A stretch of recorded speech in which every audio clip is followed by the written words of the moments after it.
جمال مصطفیٰ یا نظر طیبہ کی گلیوں میں۔ بسم اللہ الرحمن الرحیم۔ الحمد للہ رب العالمین والعاقبۃ للمتقین والصلاة والسلام علی سید الانبیاء والمرسلین وعلی آلہ واصحابہ وازواجہ واہل بیتہ وذریاتہ اجمعین۔ اعوذ باللہ من الشیطان الرجیم۔ بسم اللہ الرحمن الرحیم۔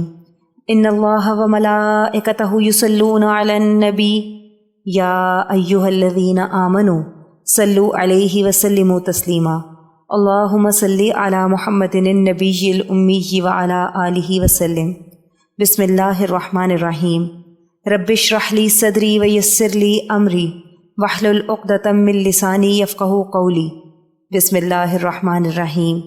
وقل جاء الحق وزہق الباطل ان الباطل کان زہوقا۔ آج ہم اپنا درس نمبر 24 پڑھیں گے۔ آئیے آغاز کرتے ہیں۔ بسم اللہ الرحمن الرحیم۔ سب سے پہلے ہے ماقبل سے ربط۔ سفر اسراء اور معراج کے لیے آپ صلی اللہ علیہ وسلم کو براق پر سوار کیا گیا۔ محبوب صلی اللہ علیہ وسلم کے سفر کی ابتدا ہوئی۔ سفر کی حالت میں ہی عالم مثال کی بے مثال علامات دیکھیں۔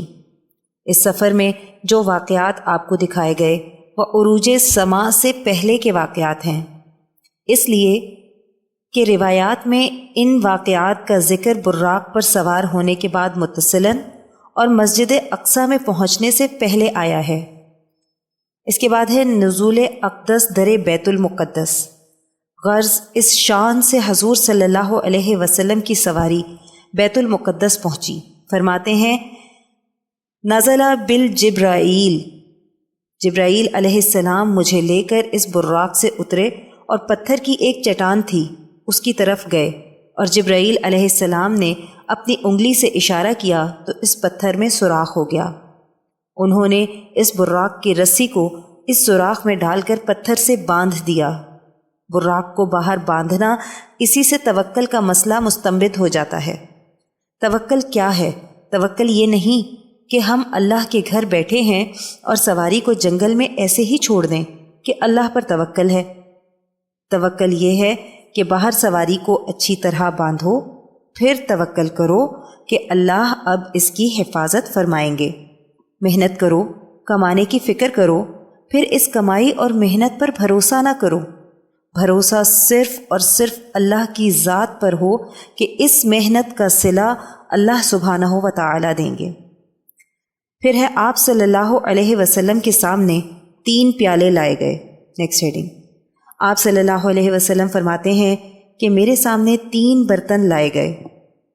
ایک برتن میں شراب تھی، دوسرے برتن میں پانی، تیسرے برتن میں دودھ تھا، اور مجھے کہا گیا کہ ان تینوں میں سے جو پسند ہو وہ آپ اختیار فرما لیں۔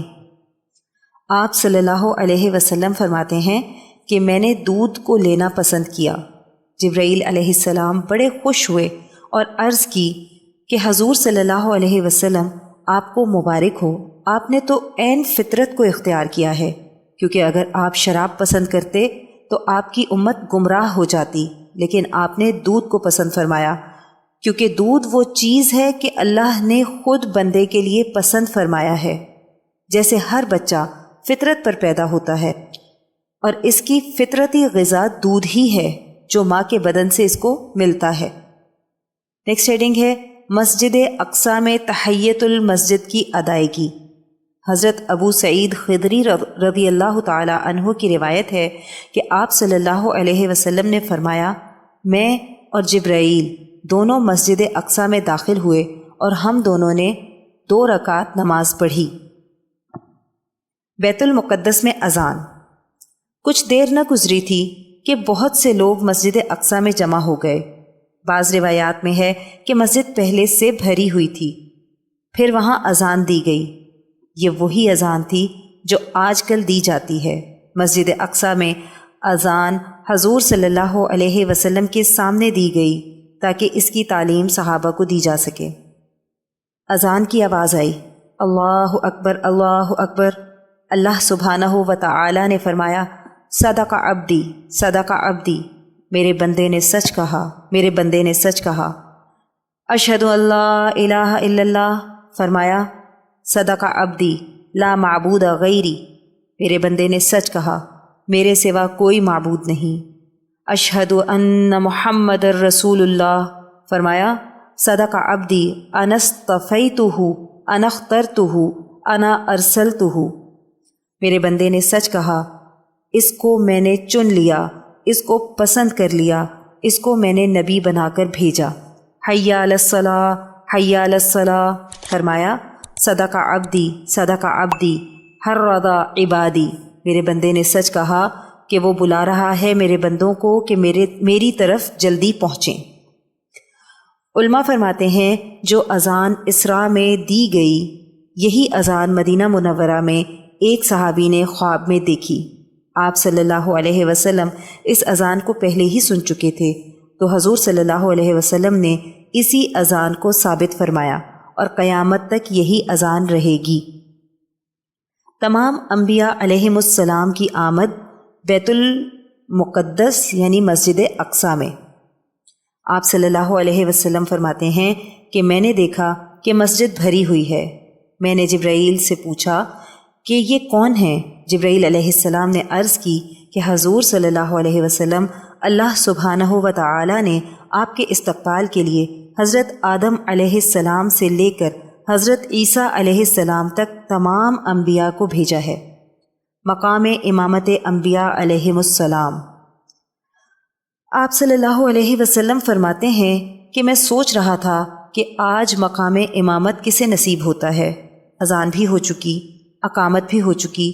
جب نماز کا وقت قریب آیا تو جبرائیل علیہ السلام نے عرض کی، میں نے مشرق و مغرب ساری کائنات میں دیکھ لیا اور محمد صلی اللہ علیہ وسلم جیسی شان کسی کی نہیں پائی۔ فتقدم یا محمد صلی اللہ علیہ وسلم، آپ آگے بڑھیں یا محمد صلی اللہ علیہ وسلم، آپ سب سے افضل ہیں، سب سے اعلیٰ ہیں۔ آج امام الانبیاء کا شرف آپ کو ملے گا۔ امام الملائکہ کا شرف۔ روایت میں آتا ہے کہ آپ صلی اللہ علیہ وسلم کی آمد پر فرشتے بھی آسمان سے نازل ہوئے اور حضور صلی اللہ علیہ وسلم نے حضرات انبیاء اور ملائکہ سب کی امامت فرمائی۔ جب نماز پڑھی جا چکی تو ملائکہ نے جبرائیل علیہ السلام سے دریافت کیا کہ یہ کون ہیں؟ جبرائیل علیہ السلام نے عرض کیا کہ یہ محمد صلی اللہ علیہ وسلم ہیں، خاتم النبیین ہیں۔ تو فرشتوں نے کہا کہ بڑے اچھے بھائی اور بڑے اچھے خلیفہ ہیں۔ مسجد اقصیٰ میں پڑھی گئی نماز فرض تھی یا نفل؟ یہ نماز فرض تھی یا نفل، اس میں علماء کا اختلاف ہے۔ اگر فرض تھی تو یہ نماز عشاء تھی یا نماز فجر؟ سیاق حدیث سے ظاہر ہے کہ بیت المقدس میں تشریف آوری آسمانی عروج سے پہلے ہے، تو یہ نماز عشاء ہوگی۔ اگر معراج کے بعد بیت المقدس میں تشریف آوری ہوئی تو یہ نماز فجر ہوگی۔ بعض نے اس کو ترجیح دی ہے کہ انبیاء کی امامت حضور صلی اللہ علیہ وسلم نے اس وقت کروائی جب تمام کمالات اور برکات لے کر آسمانوں سے واپس ہوئے، اور یہ اظہار شرف کے لیے تھا کہ حضور صلی اللہ علیہ وسلم کو تمام انبیاء پر فضل و شرف حاصل ہے۔ شیخ کبیر عماد الدین ابن کثیر رحمۃ اللہ علیہ کا قول۔ ابن کثیر رحمۃ اللہ علیہ فرماتے ہیں کہ آپ صلی اللہ علیہ وسلم نے عروج سے پہلے اور عروج کے بعد دونوں حالتوں میں انبیاء کے ساتھ نماز ادا کی ہے۔ فرماتے ہیں کہ حدیث مبارکہ میں ایسے اشارات ملتے ہیں جو اسی قول پر دلالت کرتے ہیں۔ حضور صلی اللہ علیہ وسلم کی تمام انبیاء علیہم السلام سے ملاقات اور پروردگار عالم کی حمد و ثنا۔ بعد ازاں حضور اکرم صلی اللہ علیہ وسلم نے تمام انبیاء علیہم السلام سے ملاقات فرمائی، اور ان میں سے حضرت ابراہیم، حضرت موسیٰ، حضرت داؤد، حضرت سلیمان، حضرت عیسیٰ علیہم السلام نے اللہ سبحانہ و تعالی کی حمد و ثنا بیان فرمائی، اور ان کی یہی ثنا خوانی ان فضائل معجزات پر مبنی تھی جن سے حق تبارک و تعالی نے انہیں مخصوص فرمایا تھا۔ تحمید ابراہیمی علیہ السلام۔ حمد ہے اس ذات پاک کی جس نے مجھ کو اپنا خلیل بنایا اور مجھ کو ملک عظیم عطا فرمایا اور امام اور پیشوا بنایا اور آگ کو میرے حق میں برد و سلام بنایا۔ تحمید موسوی علیہ السلام۔ حمد ہے اس ذات پاک کی جس نے مجھ سے بلا واسطہ کلام فرمایا اور قوم فرعون کی ہلاکت و تباہی اور بنی اسرائیل کی حفاظت میرے ہاتھ پر ظاہر فرمائی اور میری امت میں ایسی قوم بنائی جو کہ موجب حق، ہدایت اور انصاف کرتی ہے۔ تحمید داؤدی علیہ السلام۔ حمد ہے اس ذات پاک کی جس نے مجھ کو ملک عظیم عطا کیا اور زبور سکھائی اور لوہے کو میرے لیے نرم کیا اور پہاڑوں اور پرندوں کو میرے لیے مسخر کیا۔ تحمید سلیمانی علیہ السلام۔ حمد ہے اس ذات پاک کے لیے جس نے ہوا، شیاطین اور جنات کو میرے لیے مسخر کیا کہ میرے حکم پر چلیں اور پرندوں کی بولی مجھے سکھائی، جن و انس، چرند پرند کا لشکر میرے لیے مسخر کیا اور ایسی سلطنت عطا کی کہ میرے بعد کسی کے لیے نہ ہوگی اور نہ مجھ سے اس کے متعلق کوئی حساب کتاب ہوگا۔ تحمید عیسوی علیہ السلام۔ حمد ہے اس ذات پاک کی جس نے مجھے کلمہ بنایا اور حضرت آدم علیہ السلام کی طرح مجھ کو بغیر باپ کے پیدا فرمایا اور مردوں کے زندہ ہونے اور کوڑھی اور مادر زاد اندھے کو اچھا کرنے کا معجزہ عطا کیا، توریت و انجیل کا علم دیا، مجھ کو اور میری ماں کو شیطان کے اثر سے محفوظ رکھا اور مجھ کو آسمان پر اٹھایا اور کافروں کی محبت سے پاک کیا۔ تحمید محمدی صلی اللہ علیہ وسلم۔ حمد ہے اس ذات پاک کی جس نے مجھے رحمت للعالمین بنا کر بھیجا اور تمام عالم کے لیے بشیر و نذیر بنایا اور مجھ پر قرآن کریم اتارا جس میں تمام امور دینیا کا صراحتاً یا اشارتاً بیان ہے اور میری امت کو بہترین امت بنایا اور میری امت کو اولین و آخرین بنایا، یعنی ظہور میں آخری امت اور مرتبے میں اول بنایا، اور میرے سینے کو کھولا اور میرے ذکر کو بلند کیا اور مجھ کو فاتح اور خاتم بنایا، یعنی وجود نطفی اور روحانی دونوں میں سب سے اول اور باسط اور ظہور جسمانی میں سب سے آخری نبی بنایا۔ جب آقا دو جہاں صلی اللہ علیہ وسلم خطبہ تحمید سے فارغ ہوئے تو حضرت ابراہیم علیہ السلام نے تمام انبیاء علیہم السلام سے مخاطب ہو کر فرمایا کہ انہی فضائل و کمالات کی وجہ سے محمد صلی اللہ علیہ وسلم سب سے آگے بڑھے ہوئے ہیں۔ ان اللہ علی کل شیء قدیر۔ یہاں عوام و خواص میں کسی کو یہ خیال گزرا ہو کہ تمام انبیاء کو حضرت آدم علیہ السلام سے لے کر حضرت عیسیٰ علیہ السلام تک مسجد اقصیٰ میں اس رات بھیجا گیا، ان کے انتقال کو تو ہزاروں برس گزر چکے ہیں، تو یہ بات سمجھ لینی چاہیے کہ اللہ ہر چیز پر قادر ہیں۔ جب وہ قیامت میں تمام روحوں کو دوبارہ زندہ کرنے پر قادر ہے تو اس وقت سے پہلے بھی وہ زندہ کر سکتے ہیں، اس کی قدرت سے کچھ بعید نہیں۔ دلیل نمبر 1، حضرت ہارون علیہ السلام کا زندہ ہو کر حضرت موسیٰ علیہ السلام کی بے گناہی کو ثابت کرنا۔ حضرت ہارون علیہ السلام کا جب انتقال ہوا اس وقت بنی اسرائیل اپنی نافرمانی کی وجہ سے وادی طیٰ میں قید کر دیے گئے تھے۔ اللہ نے ان پر یہ قید مسلط فرمائی تھی کہ 40 سال تک اسی وادی میں سرگرداں پھرتے رہیں۔ 6 لاکھ بنی اسرائیل کی قوم وہاں موجود تھی۔ سارا دن سفر کرتے، رات کو تھک کر سوتے، جب آنکھ کھلتی تو دیکھتے کہ وہیں کے وہیں ہیں جہاں سے چلے تھے۔ یہ وادی طیٰ 90 میل لمبی اور 22 میل چوڑی ہے۔ یہ مصر اور شام کے درمیان واقع ہے۔ جب ہارون علیہ السلام کا انتقال ہوا تو بنی اسرائیل نے موسیٰ علیہ السلام پر الزام لگایا کہ انہوں نے اپنے بھائی کو قتل کر دیا ہے۔ حضرت موسیٰ علیہ السلام نے فرمایا کہ میں کیوں اپنے بھائی کو قتل کروں گا، میں تو اللہ کا نبی ہوں۔ لیکن بنی اسرائیل نے کہا کہ حضرت ہارون علیہ السلام ہم سے محبت کرتے تھے، اس لیے آپ نے ان کو قتل کر دیا۔ حضرت موسیٰ علیہ السلام حضرت ہارون علیہ السلام کی قبر پر تشریف لائے اور دعا مانگی اور فرمایا کہ آپ اللہ کے اذن سے زندہ ہو جائیں اور میری قوم کو گواہی دیں۔ حضرت ہارون علیہ السلام اللہ کے اذن سے زندہ ہو گئے اور بنی اسرائیل کو گواہی دی کہ میں اپنی طبعی موت آنے سے انتقال کر گیا ہوں۔ موسیٰ علیہ السلام بے قصور ہیں۔ دلیل نمبر 2، حضرت موسیٰ علیہ السلام کا قبر میں نماز پڑھنا۔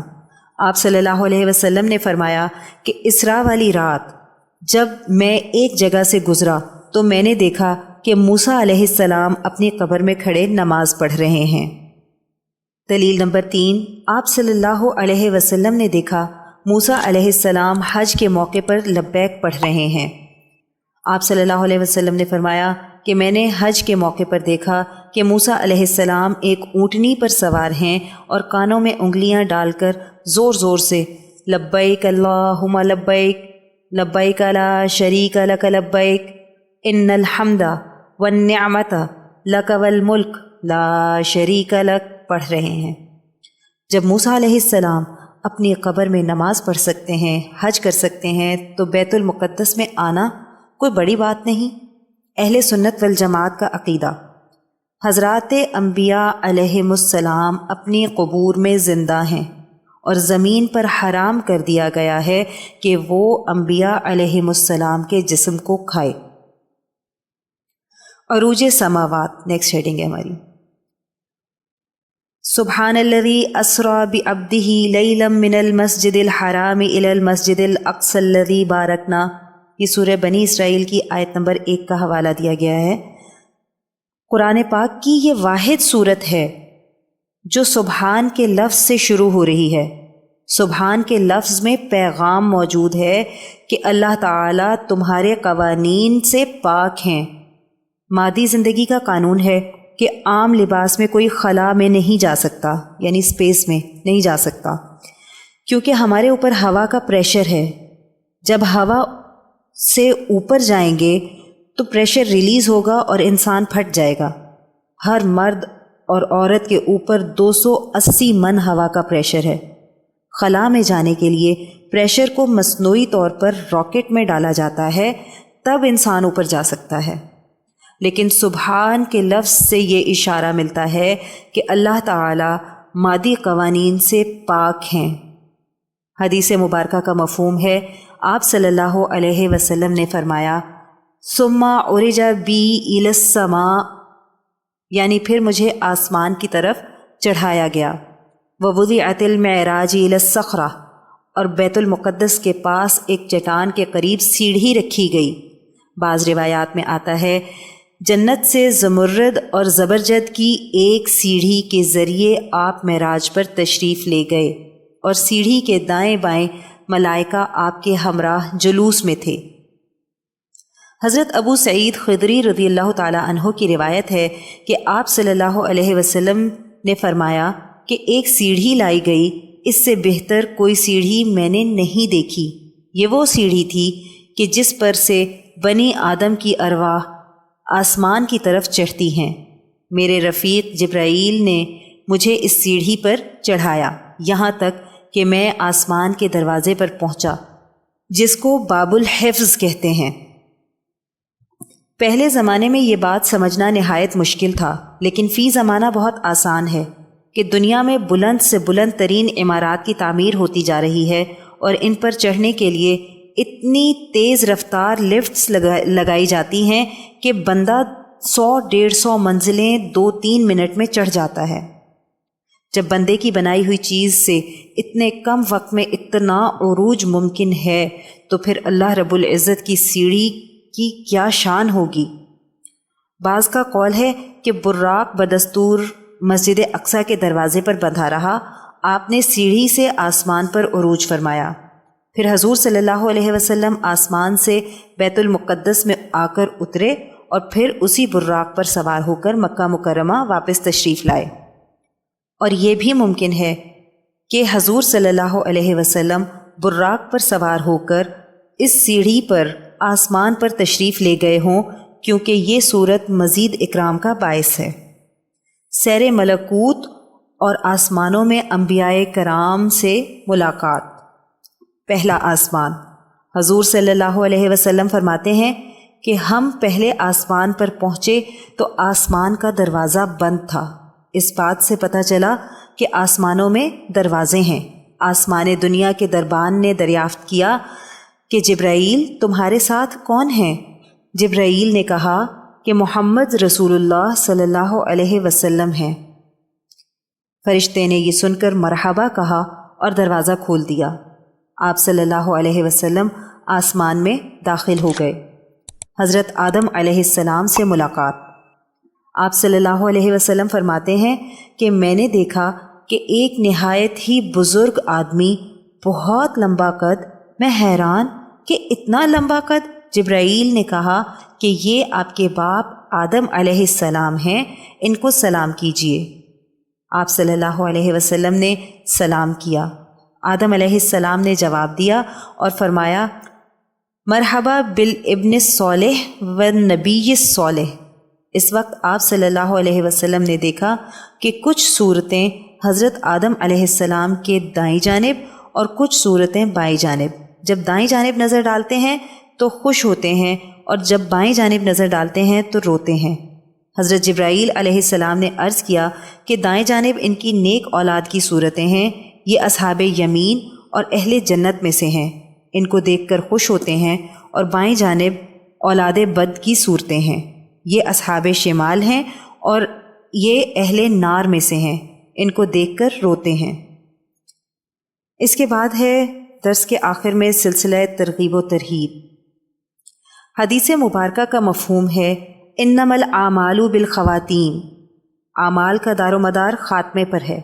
ہمارے اکابرین اس حدیث مبارکہ کو پڑھ کر بہت رویا کرتے تھے کہ ساری زندگی عبادات کی، اللہ کی رضا والے کام کیے، تقوی والی زندگی گزاری، لیکن اصل عمل تو وہ ہے کہ جب موت کا وقت ہو اور اللہ آپ کے اعمال سے راضی ہو، شیطان انسان کے آخری وقت تک اسے بہکاتا رہتا ہے، لیکن اللہ رب العزت نے شیطان سے فرمایا کہ میرے نیک بندے تیرے بہکاوے میں نہیں آئیں گے۔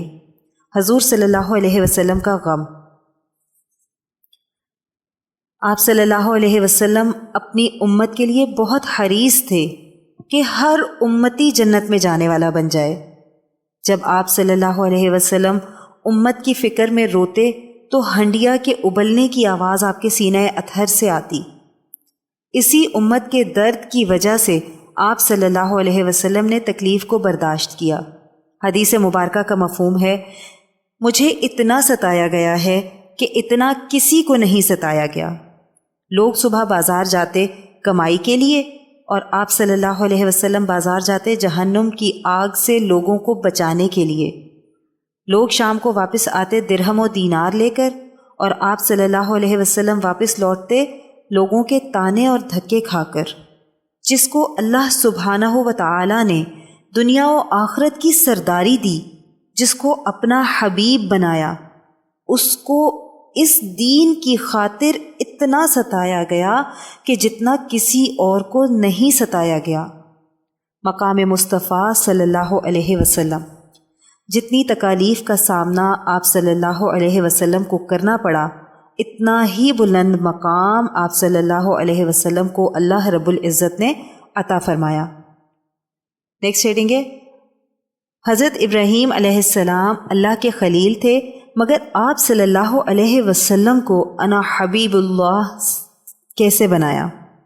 حضرت ابراہیم علیہ السلام عرض کرتے ہیں والذی اطمع ان یغفر لی خطیئتی یوم الدین، وہ پاک ذات کہ میں امید کرتا ہوں کہ وہ میری خطائیں معاف کر دے گا قیامت کے دن۔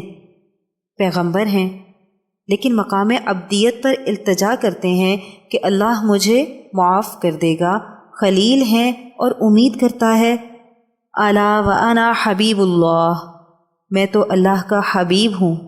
اللہ تعالی نے ارشاد فرمایا وَلَسَوْفَ يُعْطِيكَ رَبُّكَ فَتَرْضَىٰ، ان قریب اتنا دیں گے کہ آپ راضی ہو جائیں گے، یعنی اے حبیب صلی اللہ علیہ وسلم جس کے لیے آپ کہتے جائیں گے معاف کرتا جاؤں گا۔ آپ کی رضا کے لیے یہ قیامت کا دن ہے۔ قیامت کے دن آپ کو مقام محمود پر بٹھایا جائے گا اور بخشش کی چابیاں آپ کے ہاتھ میں ہوں گی۔ آپ جس کی سفارش کرتے چلے جائیں گے اس کی ہم بخشش کرتے چلے جائیں گے۔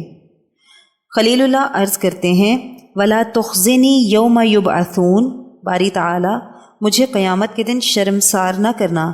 آپ صلی اللہ علیہ وسلم فرماتے ہیں الا وَأَنَا حبیب اللہ رب العزت اپنے حبیب صلی اللہ علیہ وسلم کے لیے فرماتے ہیں یوم لا یخزی اللہ النبی والذین آمنوا معہ، سورہ تحریم آیت نمبر 8، کہ اللہ آپ کو اور آپ کے عاشقوں کو رسوا نہیں کریں گے۔ خلیل اللہ عرض کرتے ہیں حسبی اللہ، میرا اللہ مجھے کافی ہے۔ آپ صلی اللہ علیہ وسلم فرماتے ہیں الا وانا حبیب اللہ اپنے حبیب صلی اللہ علیہ وسلم کے لیے فرماتے ہیں یا ایھا النبی حسبک اللہ، اے حبیب میں تجھے کافی ہوں۔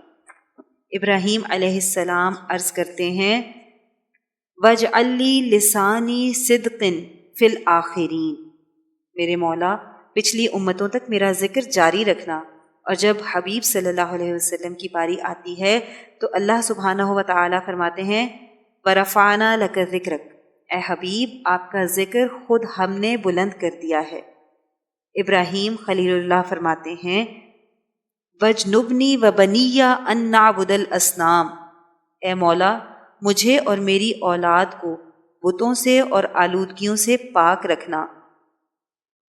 حبیب اللہ صلی اللہ علیہ وسلم کے لیے اعلان ہوتا ہے انما یرید اللہ لیذہب عنکم الرجس اہل البیت ویطہرکم تطہیرا، اے حبیب صلی اللہ علیہ وسلم آپ کی پوری آل کو طہارت عطا کروں گا اور ہر طرح کی آلودگی سے پاک رکھوں گا۔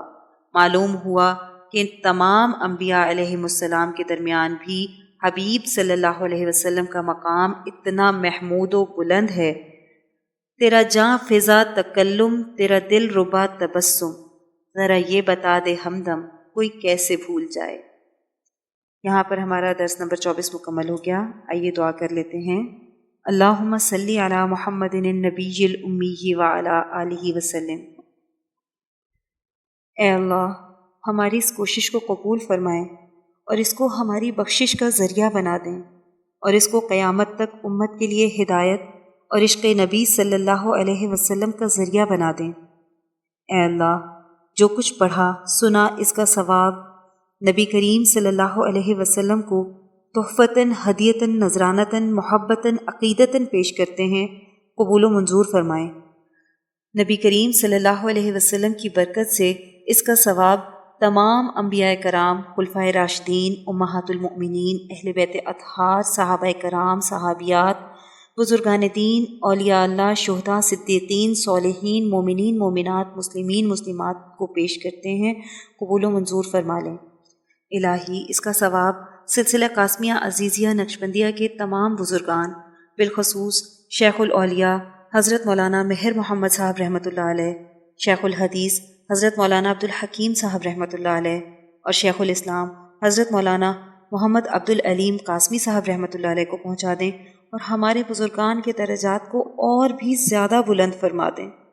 یا اللہ ہمارے مرشد گرامی حضرت شیخ عزیز القاسمی حکیمی مہروی نقشبندی مجددی دامت برکاتہم العالیہ پر اپنا خاص فضل اور خانقاہ اور مدرسے پر اپنا خصوصی کرم فرما دیں، اور انہیں امت کے لیے ہدایت و شفا کا ذریعہ بنا دیں۔